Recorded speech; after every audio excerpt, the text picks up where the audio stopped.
Sometimes in life we just suffer. Sometimes it's from being totally withdrawn, or so much stress that we are totally anxious, or so tired that we are totally burnt out. But our current position is not our final destination. No, indeed. There's hope. So whether it's your personal life, your career, your relationship, your business, or your job, we say there's reason to believe again. And we present from Andy's personal development, the breakout room. It's the place for health, happiness, and prosperity. Stay tuned for more.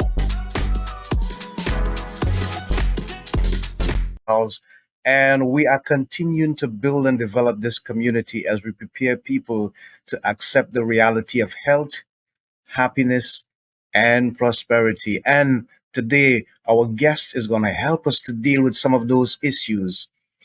This episode is entitled Ancient Wisdom Solves Most Modern Issues with Mike Handcock. And I'm telling you, this guy is a handful. So let me just give you a brief introduction on the gentleman who will be our guest in a moment. He's the chairman of the Circle of Excellence Group, one of only 40 speakers in over 55,000 globally to be recognized with the designation of Certified Speaking Professional Global. He's currently the vice president of the Global Speakers Federation, author of 14 books with 7 international bestsellers and 6 by Amazon #1 on business and personal development. As a musician with 13 albums to his name, he had a #1 on iTunes in 2013. We're going to find out a bit about that. He's on the board of 3 charities and social causes, and Mike was mentioned by President Clinton for his work alongside the Sage Foundation and the Clinton Global Initiative. Hey, that's a lot of introduction, but then the guy is here. So let us ask him about himself, his legacy, and his work. Let's welcome Mike Handcock. Hi, Andy. How are you? Hello, everyone. Wonderful to have you, Mike, on this beautiful day, and it's so good to be with you live here in the breakout room. Mike, here's the thing. I want to start by asking you a question that you may have to do some soul searching, but that's quite all right. In the sense that when you think about your legacy, being a man of many competence, a man of many talents, what is the one thing that you want to stand out the most about Mike Handcock that people will always remember and almost never forget? Oh, that's a very simple question for me, Andy. It's literally that I helped conscious leaders to play a bigger game than they ever believed possible. Wow, I love that. It's simple, it's straightforward, but yet it's powerful. I appreciate that, Mike. So, where did you grow up as a young man, and what was your childhood like with regards to the foundation that was set so that you have now achieved all the things that you have achieved and accomplished as a leader? Well, my childhood, I was born in Melbourne, Australia. I haven't Right. lived in Australia for most of my life. Uh-huh. I was an only child to a solo parent, my mother. No grandparents, no great-grandparents, no brothers, no sisters, no aunties, no uncles. And my mother and father got divorced when I was 5 or 6 years old. He was not in a good place in his life at that stage and never returned from that place during this lifetime anyway. And I came home at 15 years old and found my mother dead of a heart attack. So I had literally nowhere to go. All of her friends went, "When you get back on your feet, Mike, come and call us and we'd love to see you." Imagine saying that to a 15-year-old. Yeah. And so I was very lucky in that my best friend's parents took me in. So I finished my last 2 years of high school living with my best friend. And then the day I got my high school graduation, his father came in and said, "Did you pass?" I said, "Yes." He said, we've done all that we can, be out in 2 weeks. So then basically I had to get a job and I had to find my way in the world. And so that led me on one journey another until I end up with the magnificent Andy Charles in the breakout room. Wonderful. I love it. I love it. So when we speak about ancient wisdom, Mike, and I thank you for sharing that simple and passionate story. It speaks a lot to the way you have accomplished and achieved stuff from very humble and trying beginnings. But when you speak about ancient wisdom, Mike, what exactly are we referring to? Give us some details. Okay, that's a very good question, which nobody ever asks, Andy. So there are Ah, such amazing wisdom came from the very old cultures of the world. And whether those cultures were from the Indus Valley, whether they were from Egypt, whether they were from Africa, Sumeria, the Mayan cultures, the Incan cultures, the Aztecs, the Mongolian nomads, or in the Caucasus Mountains, all of those tribes and people lived very differently than we do today. I mean, most people think that we live the longest of any cultures that have ever lived. That's not true. You only got to read a Bible to read about these people that lived long and healthful lives. yeah, You only got to go to many of the ancient sites to see that they didn't have walls around their cities. Walls came later. So there was the conflict that we experience today and that has been experienced through the Middle Ages wasn't there in ancient times. And they left great bodies of work. The Egyptian Book of the Dead, the Corpus Hermetica, the yeah, Bible, the Quran. There's so many of these works that are out there. The spiritual wisdom, the I Ching, which is probably the greatest book ever written. It's 5,000 years old, uh, thereabouts. So, and that's a book that when the emperor at the time in China, Fu He, decided that we were just a microcosm of the macrocosm of the world. So he sent his scholars, not academics, because the literal root word of academic is trivia. Scholar means observer. So he sent yeah, his scholar all around the world at the time, the known world, to simply observe. I mean, they didn't have Netflix, they didn't have the Wi-Fi, so they went and looked at the way a flower grew, they looked at the way a river ran, they looked at the way a cloud moved, and they came up with this body of work, which these days is known as the I Ching, was nearly destroyed during Mao Zedong's time, but luckily books survived of that, and it came to the West as well. In fact, Carl Jung brought it to the West around about 100 years ago, and it became the basis for all his work on personality types. So if you've ever done a Myers-Briggs profile or a DISC profile or something like that, it's based on 5,000-year-old technology. yeah. Wonderful, amazing. And how can we apply that kind of ancient wisdom to modern day issues? I mean, you went through the whole plethora of those ancient civilizations, some that we can't forget because of the indelible impact that they have made upon modern society. But what can we take from them and bring into our current situation that would help us? Because even though it's ancient, it was foundational and it came from a place of reality. And that is what we seem to be lacking or missing in the world today. How can we adapt? And what can we use from those times that would help us now in our current scenario, Mike? Wonderful question again, Andy. So there is a literal plethora of wonderful ancient wisdom. So I'm just going to focus on a couple. So I'll go back to the I Ching. Yeah, The I Ching has 5 elements: water, wood, fire, earth, and metal.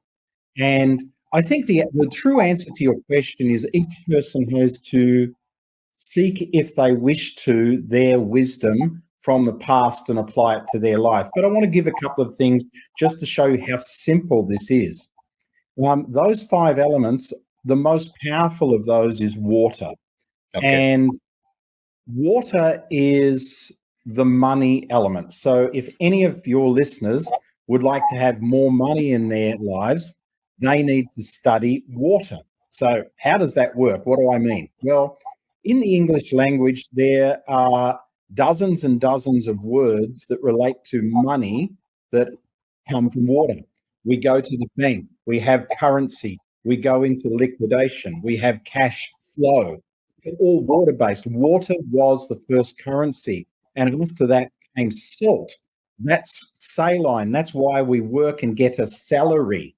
So that root of that word comes from salt, and previous to that is water. So therefore, if you hoard your money, if you just dam up your money, there's no flow. You're not allowing the cash to flow.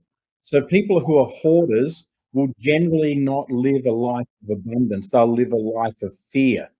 When there is flow in life, it's not always smooth. If you look at the roughest water, the fastest tsunamis and the fastest river, it's often quite rough. So when people say, I'm going to make millions of dollars, it's a ride, okay? It's not going to be just smooth and you've got to be prepared for all of the roughage that you would be if you were caught in a wild river or something along those lines. So if you want to grow something, if you want to grow business, study wood. Look at a tree. You can't build a business if you don't have solid roots and a foundation, or your business will fall over. You have to feed that. But you don't have to feed it with much. You have to give it three things: sunlight, water, and good earth. So your business needs three streams of marketing to help it grow. I mean, it's the most logical stuff that was just the genius in this. And when it comes to health, Andy, I mean, I have a very good friend of mine, Don Coleman, who's taught this. He's 76. He's taught this for over 60 years and been chased by all sorts of people who didn't want him to teach this, which is really just about the wisdom of the ancients in whole foods. I mean, a carrot looks, if you cut a carrot, it looks like an eye. Guess what? Carrots are good for your sight.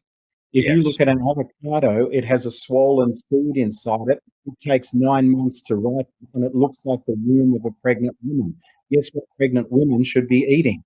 So it's this type of simple wisdom that comes from people thousands and thousands of years ago that we just ignore today because we think that we're. So I always have a question for people. If the internet is so good and everything we have is so good now, why aren't we all much more rich and much more successful than the great? Yeah. And most of us are just live ordinary lives like they did.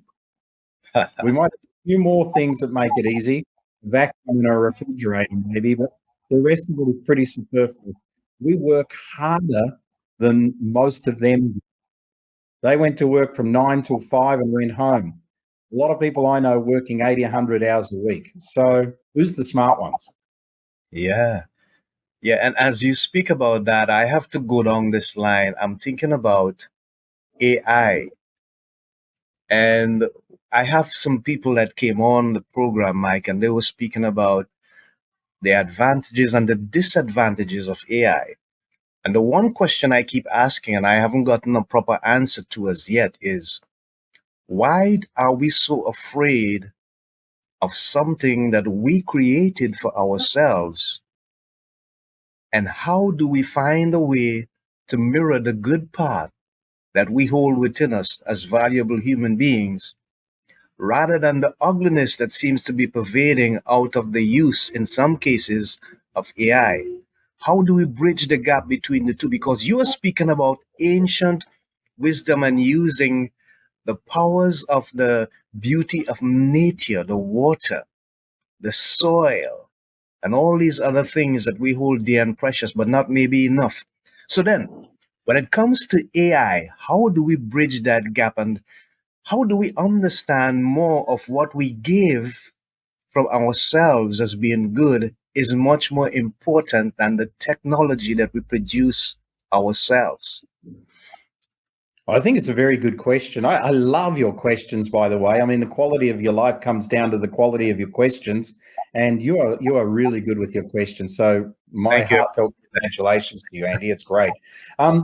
What triggered in me when you asked the question is a couple of things. Firstly, We are just in a new Bronze Age. When we go forward 3,000 years from now, whatever they call this age, let's call it the AI age, Yeah. it's no different than when we went to school and we studied the Bronze Age. So what does that mean? It means in the Bronze Age, they discovered how to make and craft metal. So they were able to do magnificent things with it. They were able to create sturdiness for homes and wheels for carts, and they were able to create cups and goblets that didn't break as you transported them. But they also created the sword, and that sword did a lot of damage and killed a lot of people over many hundreds or more than thousands of years, really.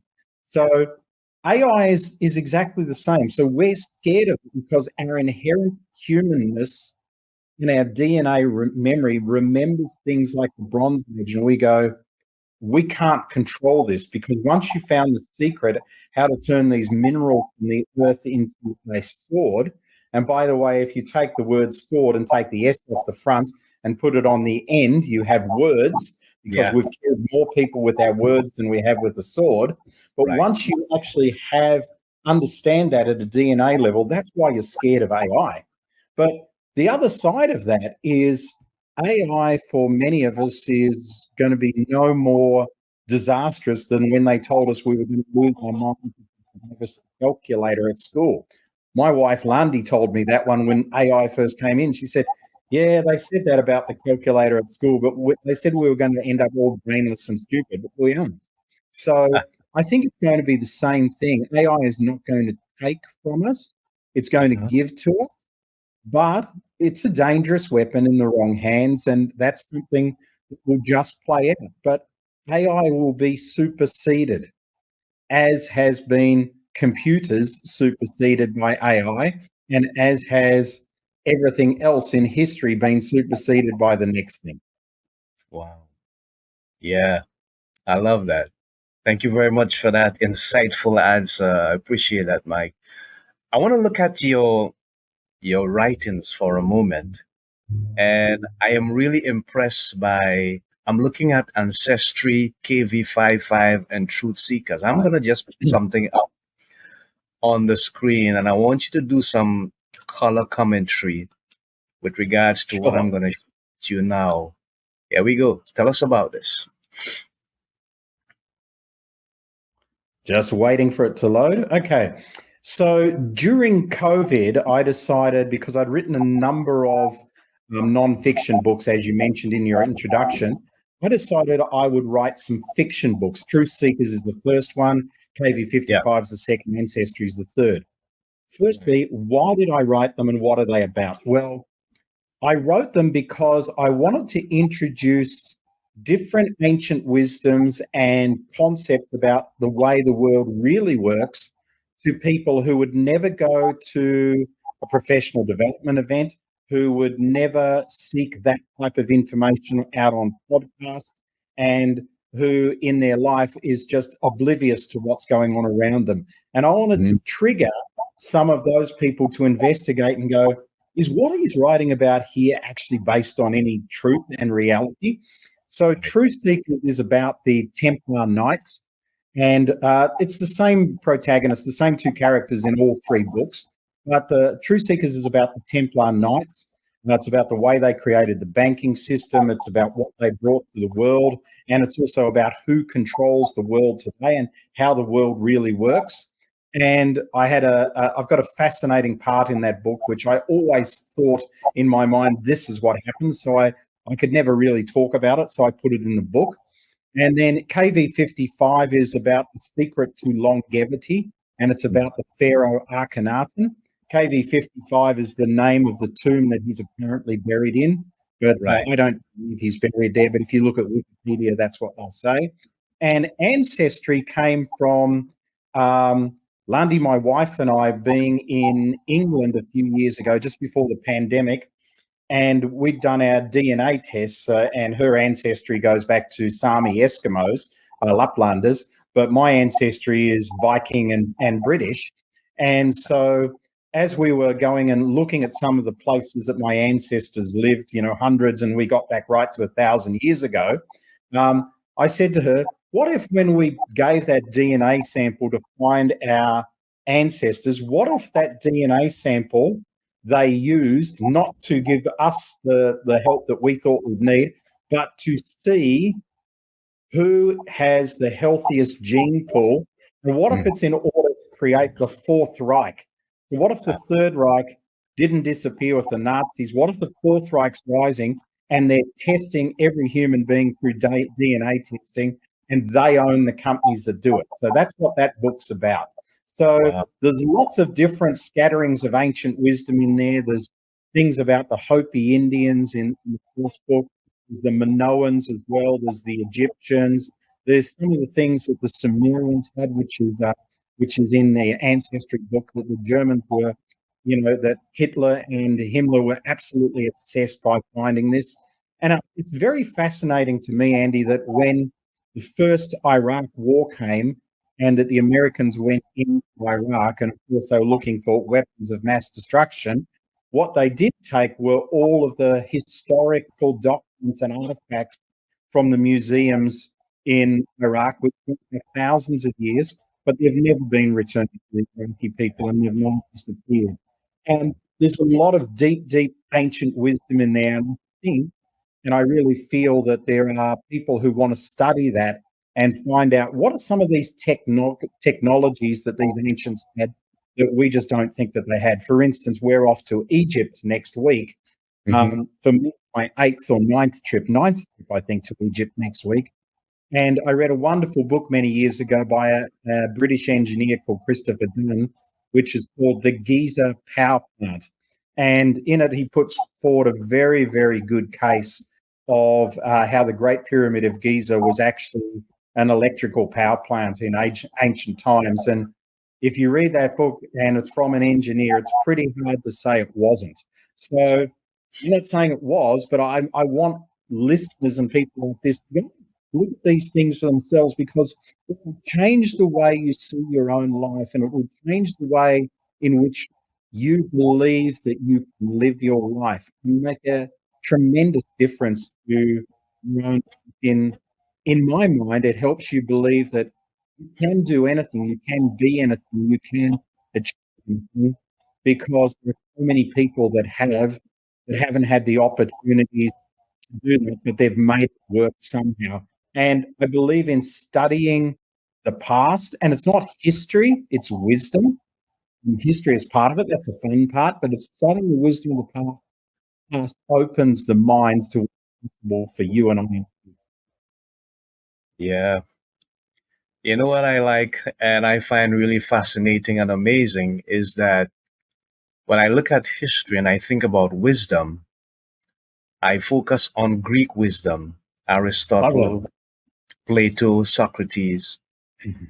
And one thing that I know that I have seen in my studies is that when the Roman Empire took over from the Greek Empire after the demise of Alexander the Great, and he was just 32 years of age when he died, one thing that the Roman Empire preserved was the libraries of the Greek Empire that held all the information with regards to life, philosophies, their beliefs, and many of those things we don't realize it are still affecting our civilization today. They felt it was important to preserve those things because they saw value in them.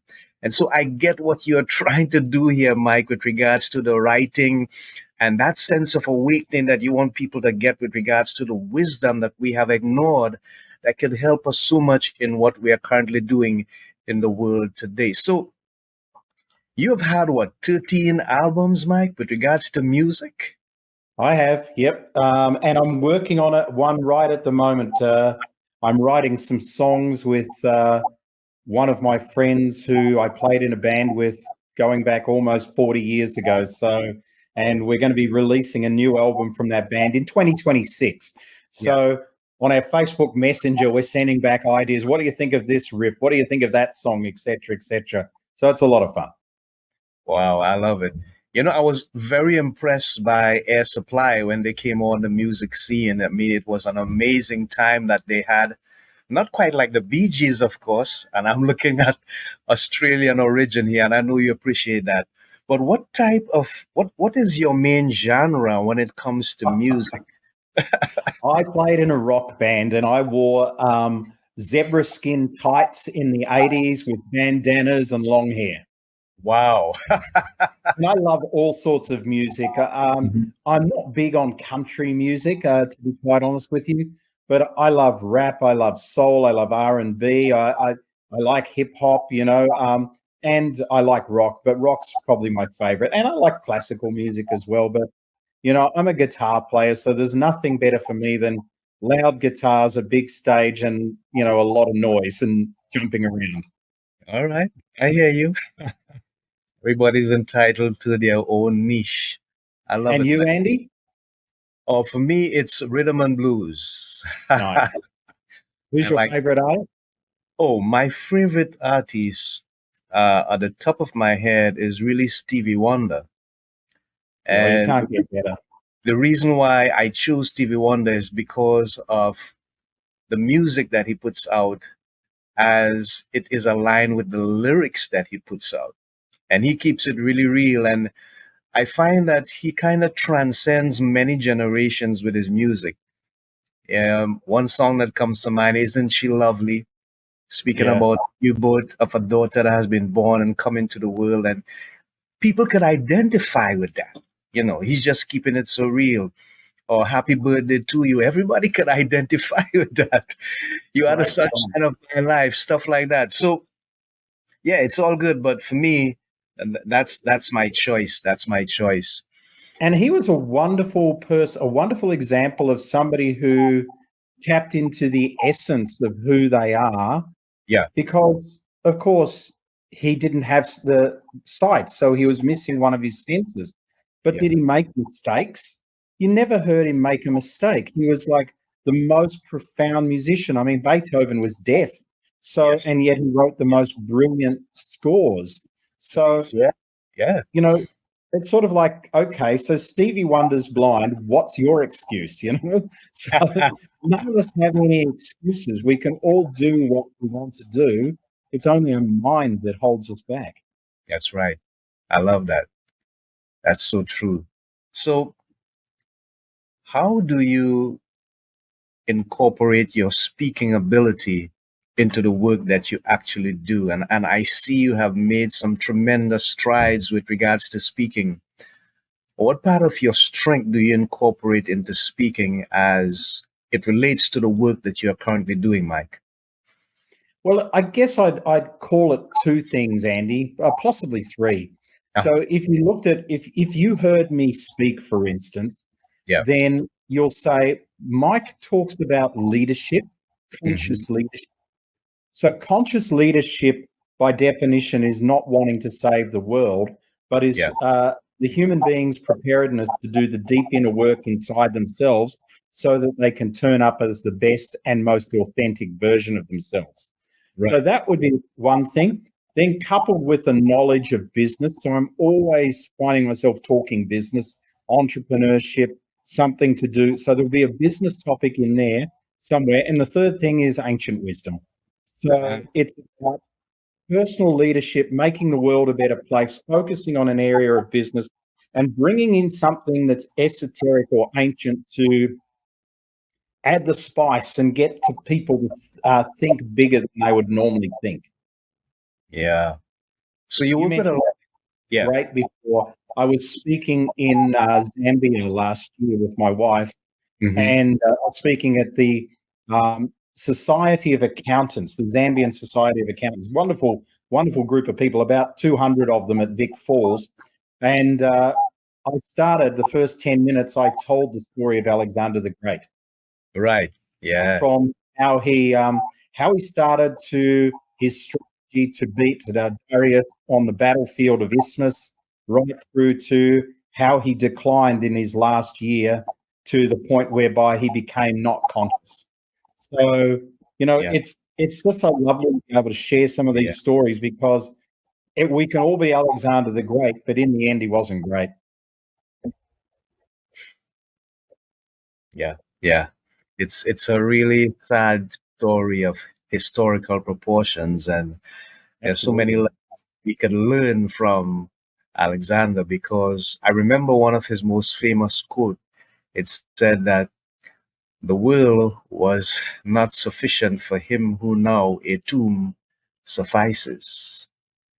And what that Absolutely. reminds me of is that you can conquer so many things that exist in the world from a carnal perspective, whatever it might be. But if you didn't come to terms with yourself as an individual and you didn't get any kind of fulfillment and align yourself with innate virtual values that are so much more valuable, then what did you really conquer? Absolutely. What did you really gain? So yeah, wow. When I look at your information, Mike, I realize that you work with a lot of people who are in leadership positions and who are involved in business. What are some of the challenges that they are faced with that you address? Maybe from a talking point of view, or maybe from a coaching point of view. I think the two biggest ones today, Andy, is like I'm talking post-COVID world, etc. One of them is overwhelm. So it's the story I was telling you before. They're just so much busier than anybody I saw when I was in my 20s growing up, and anybody I knew who I was related to who's long since dead and gone. They're just so much busier. People are under a lot of stress, and it's just getting worse today. So just clearing their mind, getting them focused, decluttering simple things are really relevant. And I think the second one is people feel like imposters.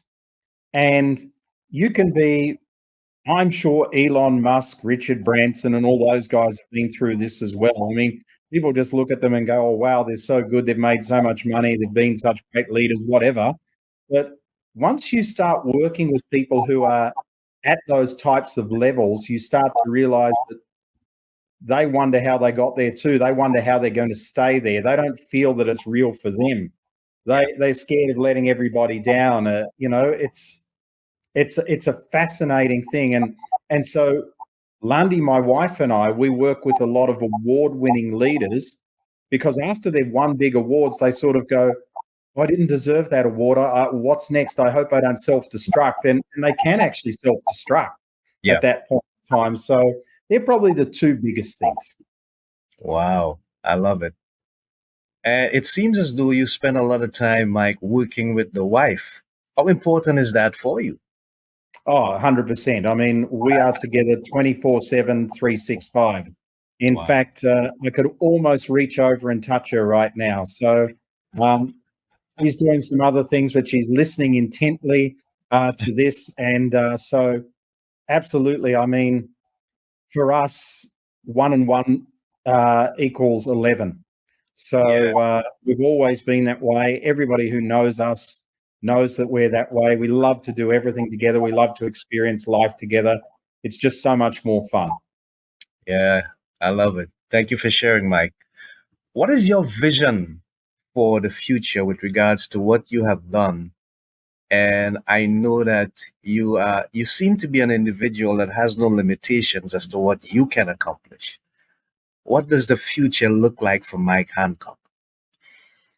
Well, I think the future for me is to just do more of what we're doing. We have a specific target in terms of conscious leaders that we want to, let's call it, initiate and introduce to the world. And they can be from all sorts of fields. They can be musicians, sports people, business leaders. It doesn't matter to us, community leaders, anything like that. Religious leaders, any religion, doesn't matter. So for us, we really try and show those people that the world needs their message Yeah. and help them reinforce the Mhm. positivity of what they're doing into others. So we have sort of yardsticks that we monitor internally to make sure that we're working with at least this many leaders each year, not too many, because then it gets diluted. But, Yeah. we try and work with about 20 to 25 each year.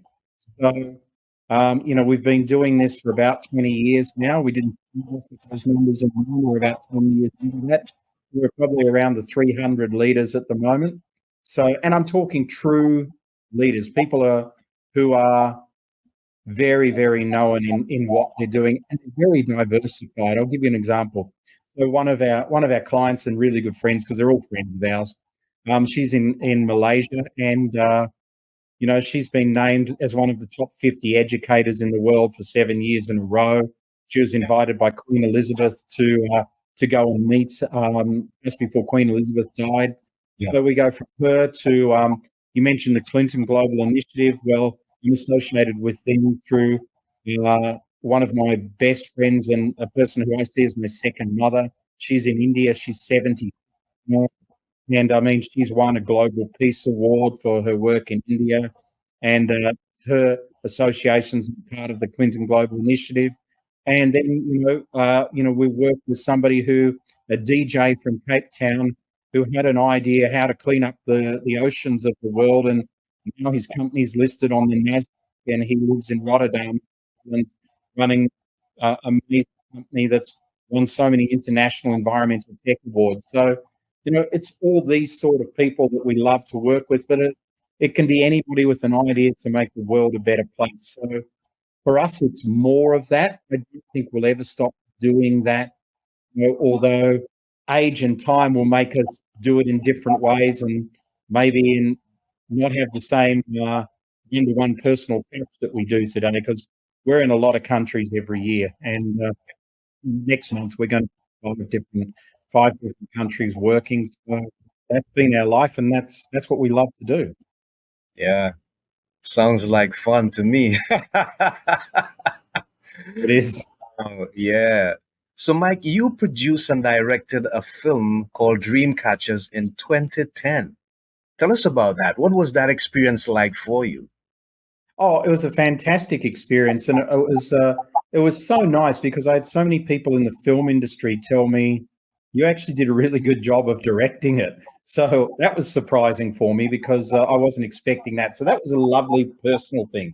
I met a wonderful guy who's from Palm Springs on a cruise. Actually, I did a cruise with Wayne Dyer and the Hay House people, and I Yeah. met this guy here. He's a psychic, and he trains a lot of the psychics that you see on TV. And he Okay. became a friend of mine. He died some years ago, but he became a friend of mine. I said, give me a reading on my film. How good's it going to do? And he said, well, it's not going to make you any money. He said, but it's going to do more for you than you ever believed. And he was 100% right.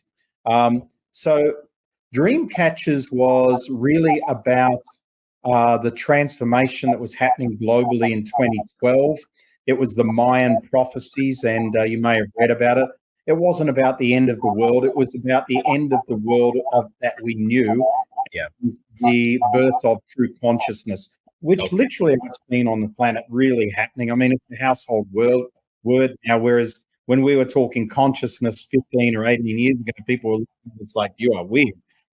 But now it's a household word. So that's what the film was about. There was a lot of ancient wisdom in parts of it, and it was featuring nine ordinary people who were doing extraordinary things. So that was a lovely project to be involved with. And in 2020, just before the pandemic hit, we started working on a second film, which currently is on the shelf, but maybe in 2025 we'll pull it off. We've certainly been thinking of dusting it off and starting on it again, but we're going to have to start from scratch again, just because the footage we shot then is already 4 years old now, and we don't have time to work with it yet. And I want to release something that's current, but that film's going to be called Harmony, and it's about how we can bring in natural harmony again on the planet, because it's been missing. And my research into where it started missing goes right back to 1936, which is not something we should talk about on your show, because it's really deep. It's not deep, it's really Okay. deep, and it'll take but Yeah. the concept behind it is to show people how to introduce natural harmony into life. And when you have natural harmony, you're in better flow, cash flow, flow of the universe, things open, doors open for you more, etc., etc. And I really do believe that, all this fake news and, this cancel culture, the stuff that we've got going on in the world now, is part of a premise that the world got into, which is causing disharmony. So the film is really going to be about how to return to harmony. And so that's something we definitely want to do over the next few years. And we also have a script that we've shopped around. It's been with everybody from Martin Scorsese to some other great Hollywood people, which is a script based on the Bhagavad Gita and some of the messages in that sacred text as well. And definitely, we've had people in India who want to put it together and turn it into a film there. But I think we really wanted to film it outside of India because it's an Indian story, so we wanted to get another perspective on it. We may film it in Africa yet and do an African version of it, which would be fun. Yeah, sounds like something to look forward to, Mike. Really excited. Thank Yeah, you you got to fit all this stuff in, though, Andy. That's the thing. So, how do leaders really find a way to make a positive impact in the world? And I know we have challenges. We have so many things happening, not to mention the wars and the rumors of wars and the displacement of so many people with regards to having a stable and a foundational home. But in the business world, there are other things that are happening, socioeconomic issues, in terms of the up and down swing of the economy. Nothing seems to be really consistent for any long period of time, Mike. What would be your best advice to business leaders that they can create a positive impact and do something that would maintain some level of stability in their business world? Well, that's a great question. Again, I think a couple of insights there would be to look at their roles differently. And, I think when I talk to the average CEO these days, they talk about shareholder value, retained earnings, and other things, right? In fact, Lundy and I spoke for one of the biggest companies in Africa. They're a huge company at their management conference in 2022, I think it was. And they'd won major international awards for what they do with their staff and how good they are to their staff.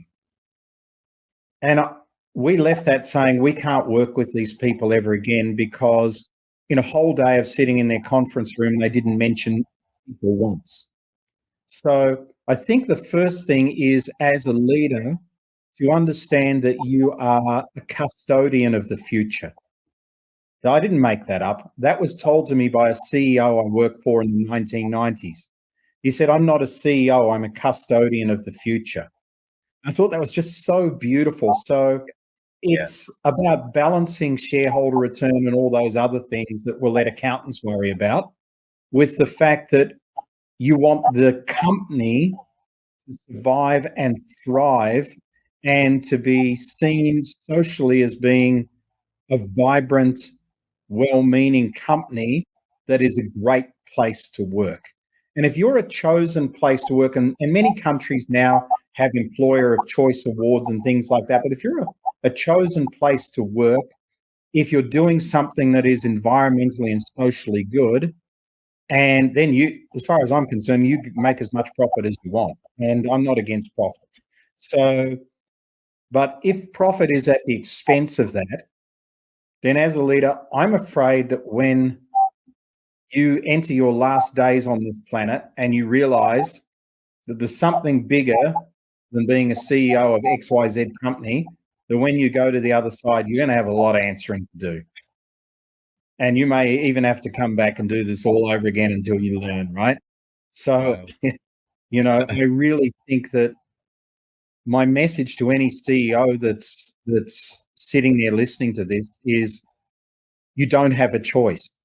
You have to create balance and a holistic approach that means that your company helps people, helps the planet, helps the greater good, and of course helps your shareholders to profit.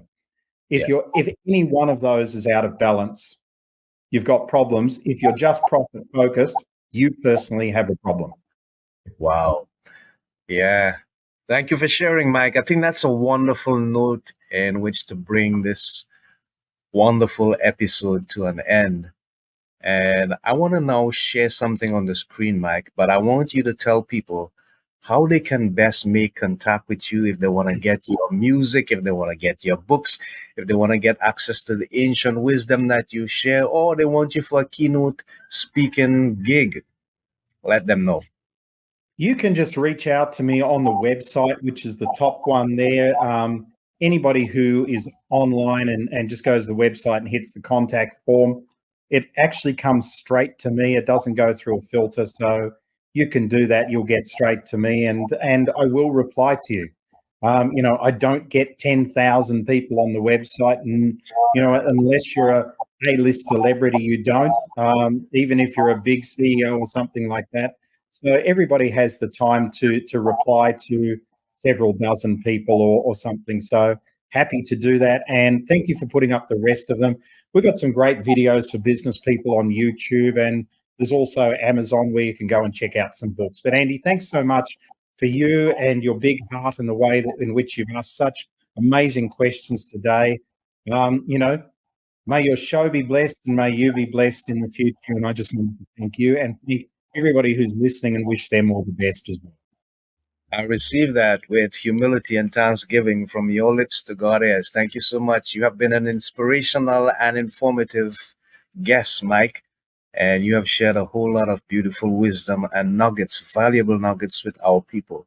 So, until next time, this is Andy of Andy's Personal Development together with my guest, Mike Handcock. The episode was entitled Ancient Wisdom Solves Most Modern Issues.